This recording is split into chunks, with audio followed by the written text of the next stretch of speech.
application, that's very key to have everything go right for you, the worker. Now, in the H-1B program, what if something goes wrong? You have to have police, and that's my division right there, wage hour.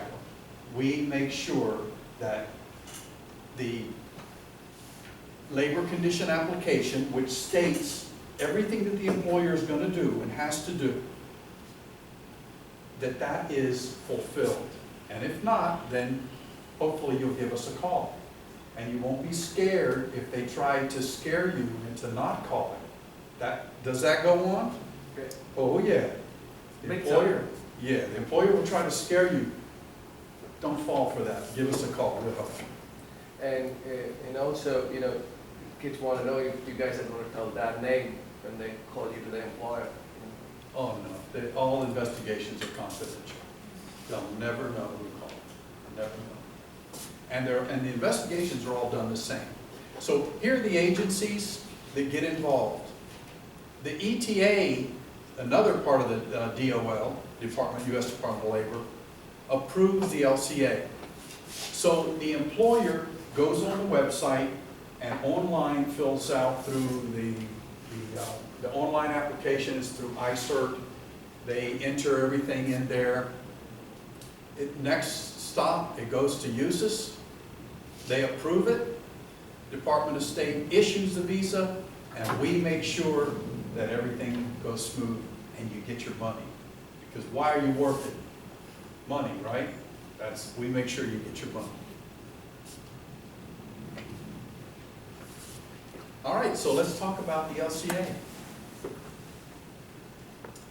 The employer must accurately specify. Now, the word here, accurately, that's a very, very strong concept, because they're going to put everything. They're going to put, obviously they're going to get this part right, but the rate of pay, how much they're going to pay you, the period of intended employment, the occupation information, work locations. That part is very important, where you are going to work. And the prevailing wage. This is an interesting part here.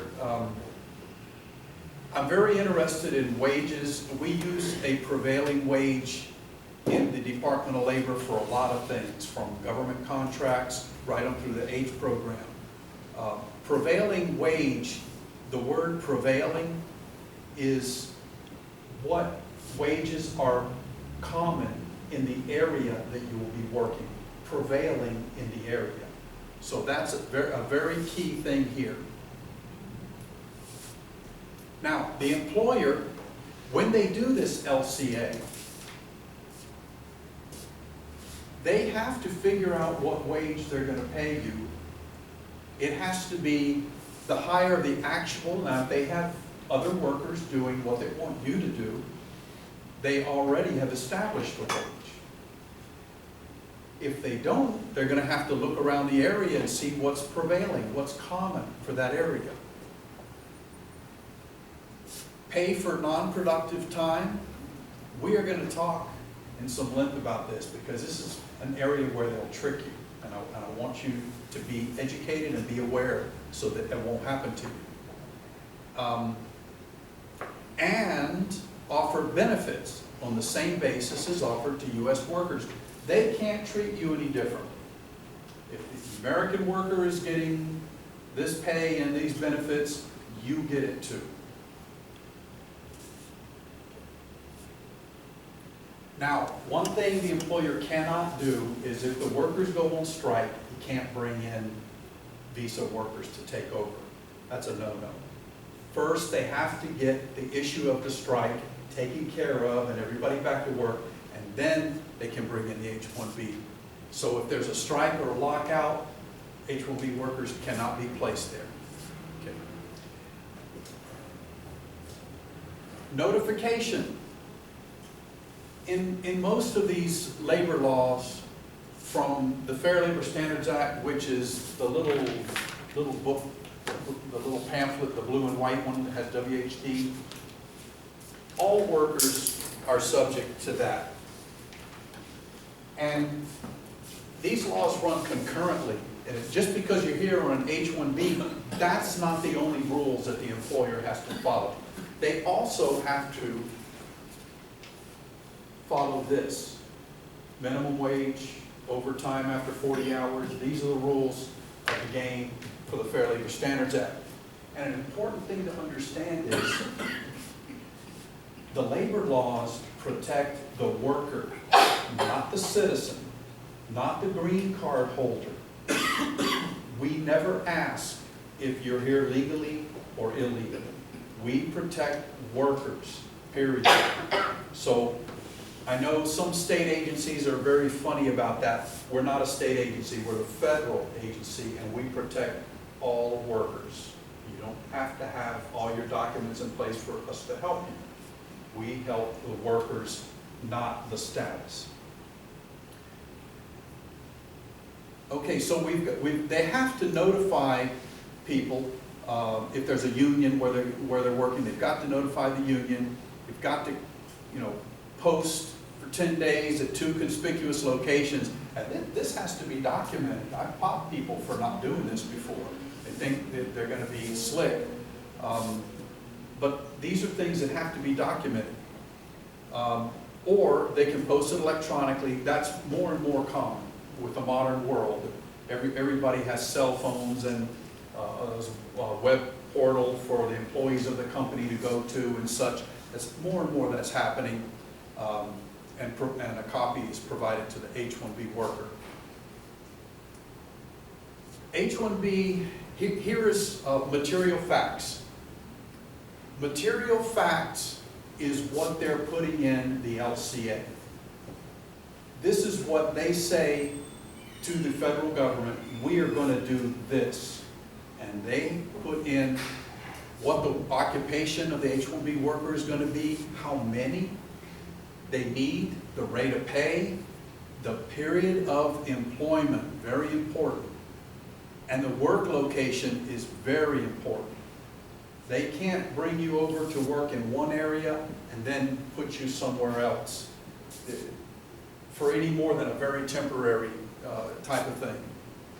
Now, if they have percentage-wise so many H-1B workers, we call that employer H-1B dependent, and they have a special status. We keep an eye on them a little bit better, you might say. And then the willful violator was the other thing. When any of these, see this willful violator right there? Now, in law enforcement, if you make a mistake, an honest mistake, that's okay, that's bad, but we'll get it fixed. It's not the end of the world.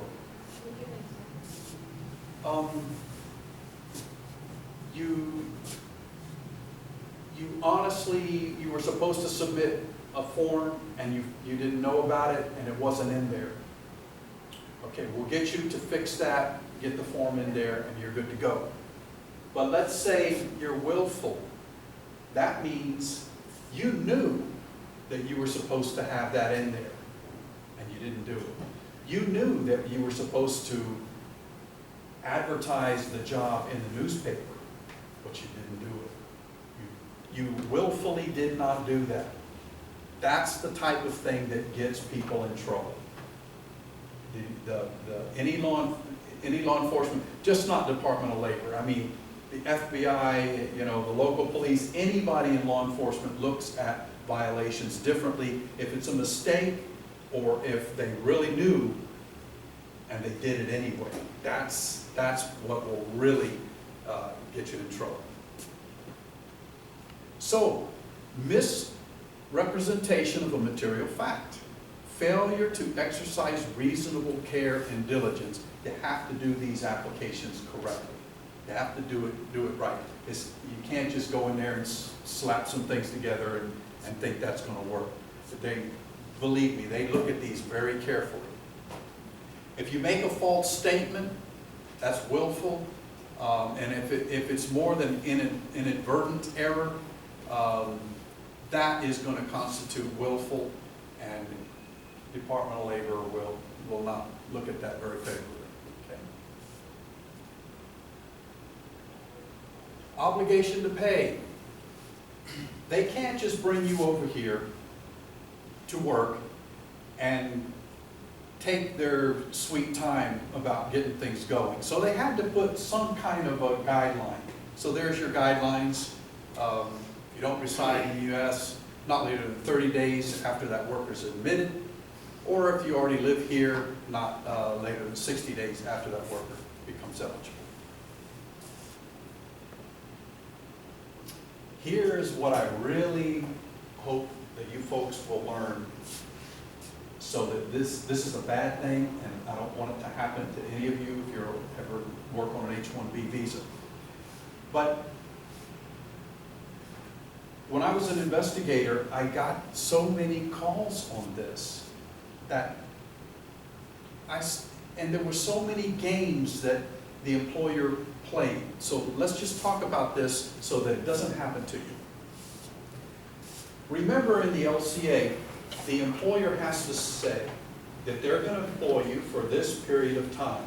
Start and stop. Okay? Let's just make up January to December as an example. Okay. Well, now, if the work stops because of something that in the employer's world, okay, maybe some equipment didn't come in and they have to, a little delay there or something like that. Now, he says, you know, you don't need to come in for the next 3 weeks. I'm not going to pay you. What is that? Benching. They've set you aside, and that's very against the law. Cannot do that, because they have a contract that says you're working January to December. And if June comes along and the equipment didn't show up on time, it's not your fault. That's the employer's. That's in their world, not yours. You are not to be penalized for anything that is related to the employer. Now, a lot of times, you might have to have a licensing exam. Anybody in the medical field here? Okay. If you have a medical license from another country, you're going to have to pass some stuff here before I'm going to let you take my appendix out, right? Okay, just so you'll know. And if that's required, they still have to keep you paid, and any required training. But setting you aside without pay is benching. You're benched. So remember that. You don't ever want this to happen. Well, let me give you a real life example.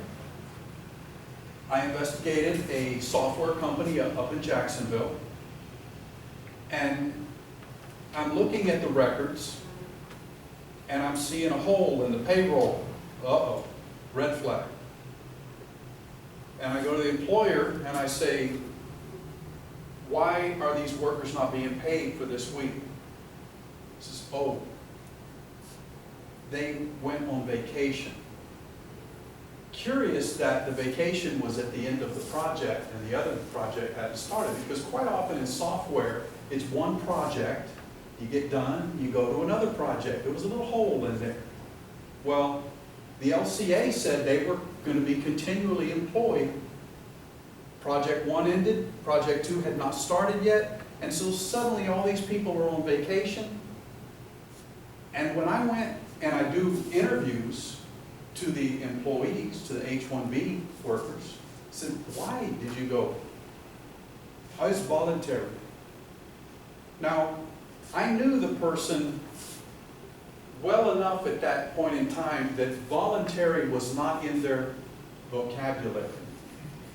That was a word that I was not expecting to get out of their mouth. It's not something that they use, you know.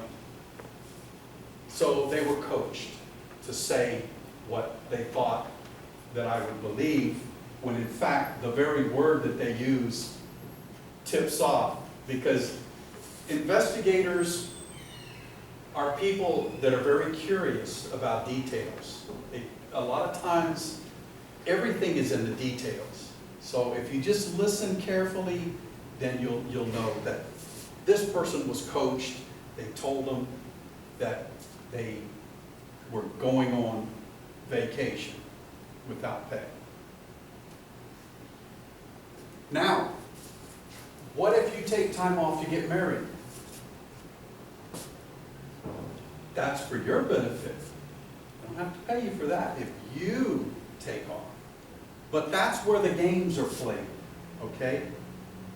And if you're being forced as an H-1B worker to go on vacation, benched, remember that? Give us a call, because it's not fair to you.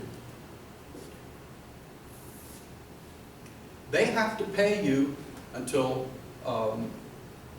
that relationship has been terminated. They have to notify USIS. And there may be a regulation from USIS that requires that your transportation is paid home. But your paycheck can have some deductions.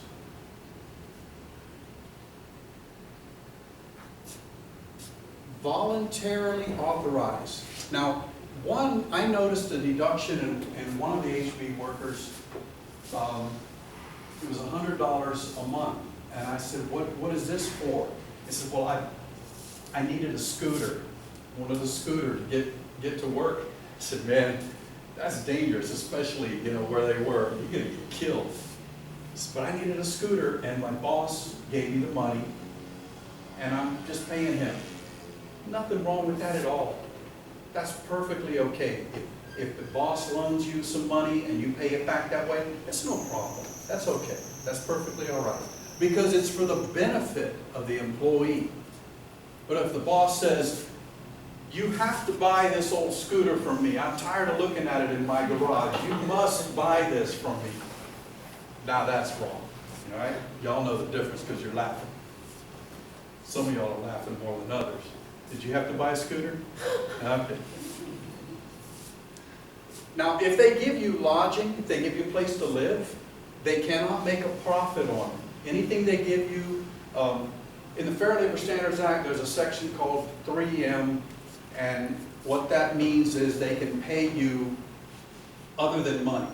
They can pay you in goods or like lodging, basically, is what that's all about. Yes, they can give you an apartment as part of it, but if the owner owns like a condo and he's going to let you use it, it has to be at cost. It can't be at the price that he would rent it to the public, because you cannot, and I don't like this, exceed the fair market value, because that's actually not true. Its actual cost is the correct. Also here, if you get in trouble and the judge orders you to pay something, you can get your pay garnished.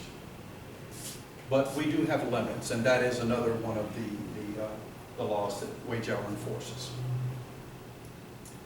Okay, so the employer cannot take out of your money anything for their business expense, penalties, especially anything that they do for the H-1B visa.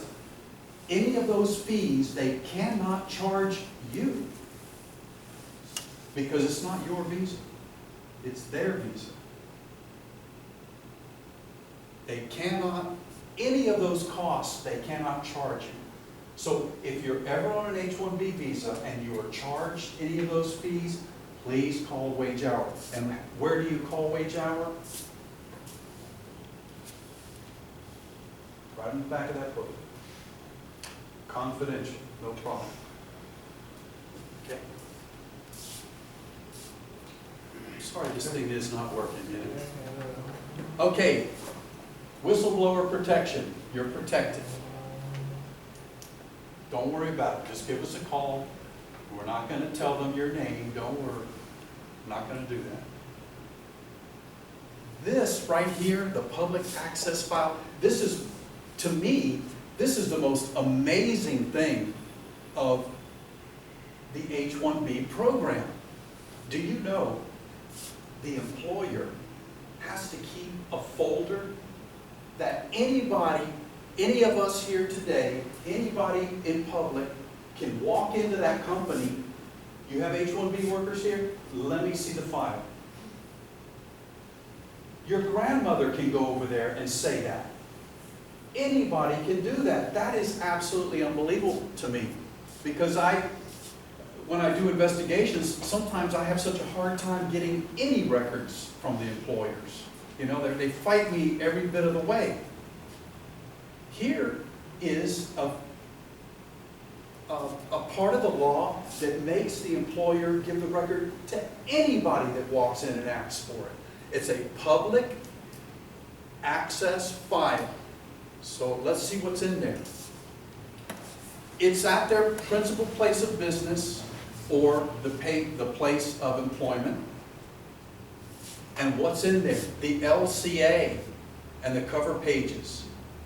Documentation that how they got the wage rate, how they came up with it. Do you remember that it was either actual or prevailing? Has to be the higher of the two, by the way. They have to have all of that in there. Summary of benefits, notification. Look at all this stuff.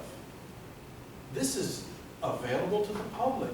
Maybe now you're thinking, I know an H-1B employer. I'm going to go over there tomorrow and look at their file. And I hope you do. And if they don't give it to you, call me. Because that's a violation. It's against the law. Now, this they're not going to give you. This is what I have to go fight to get. Because we don't want this to get out to the general public, right? This is personally identifiable information. We don't want your social security number, or do you want anybody to walk in and be able to get your address, phone number? No. So we protect. We don't require this to be in the public access file. Okay. So when we do an investigation, it could be a complaint from an aggrieved party.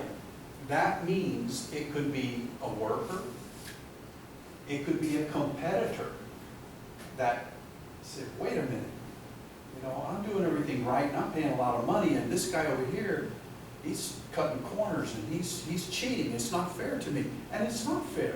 And that is one of the things that a lot of people don't understand about labor law. It does not, yes, it protects the worker, but it also protects businesses from unfair competition. And a lot of business owners don't really understand that concept. But that's the way our country works. We need businesses.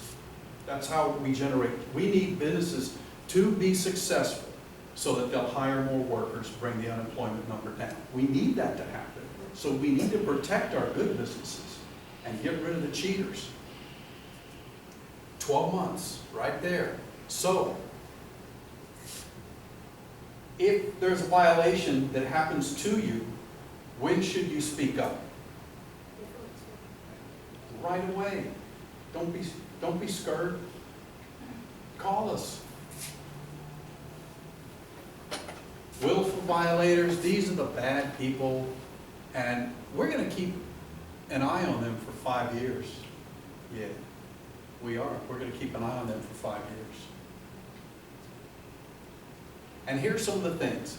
Wages, benching, not paying the proper rate, not giving you the benefits that the American worker would get, maybe health benefits and all that stuff. Now, that's getting a little more complicated now with the Affordable Care Act, but still, if there's any benefits like profit sharing and stuff like that, it has to be the same. They lied about the material facts within the LCA. The working conditions. They have H-1B workers working when the other employees are out on strike. They did not do the proper posting and let people know. Specificity and displacement.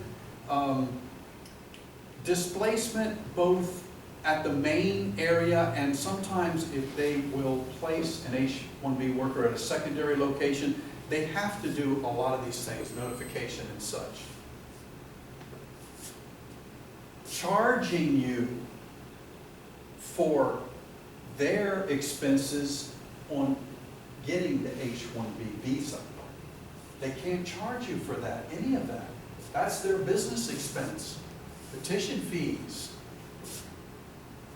You know, if you have to quit, making a penalty, not giving you your last paycheck, things like that, can't do that.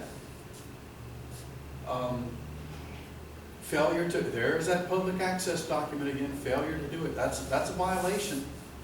Failure to keep records, failure when I come to visit, not giving me what I need to get things fixed, and just generally not being a good player. So here's some of the things that I could do to help. If you're owed money, I get you your money. Would that make you happy? Her? That's why you're working, to make money. So don't let these people take money from you that is rightfully yours. And by law, it's rightfully yours. It's your money. If they don't pay you the fringe benefits, I'm going to make them pay that to you. And I'm going to hit them with penalties. And if they're really bad, if they're really crooked, and I can see that they are, and I can document that they are, I will convince people higher up the chain in my organization that this is somebody that we need to keep from even getting involved in the H-1B program. We don't want them in there because they're not doing things right. They're just using this as a way to traffic or to do some nonsense. So those are the people. I don't want to scare y'all into thinking that everybody, every employer with an H in the H-1B program is a bad guy. But you have to understand that I'm an enforcement. That's all I see. When I get the call, it's because something bad happened and I got to go fix it. But generally speaking, when this is run properly, this is a great program. It allows foreign workers, non-immigrants, to come to the United States and work in good jobs. Because H-1B, folks, this is not H-2A where you're working in agriculture. This is not H-2B where you're a housekeeper in one of the hotels out in Destin there. This is H-1B. These are highly skilled, educated positions. All right? This is the cream of the crop. So if you can get one of these with a good company, you're going to be fine. Now, I can't make you an expert today in H-1B. But the best thing I think that I can do is to show you where to go to get more information. And here's our website. And you can read the regulations. They will put you to sleep. And because the regulations they were written by attorneys. No, I don't mean any. No offense. No offense. But the words are not common, and you have to think so hard that it can make you sleepy. You can file a complaint there. You can see where our office locations are. We have offices everywhere, all over, especially in Florida, because we really don't have a Department of Labor here in Florida. We have a lot of offices. But this right here is the best thing that I can share with you for today. On this website, go down to the bottom of the website and you'll see fact sheets. Click there, it'll open up another page, and there's a ton of fact sheets. Now, what they did is they took the regulations by topic and they made it easy. They let somebody who was really good at common speech for the layman that everybody could understand, a very neutral, easy to understand, just maybe 1 or 2 pages per topic.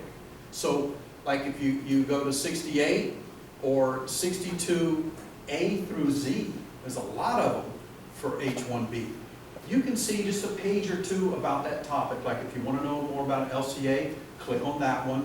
If you want to know more about how they come up with the wages for H-1B, you can click on that one. If you have any problem, this is the same number that's on the back of the little pamphlet that I handed out there. But this right here will get you going. This very PowerPoint was about 3 times this long. I had to cut it down so to make it fit in my time slot, which is up now. I gotta move on. But you can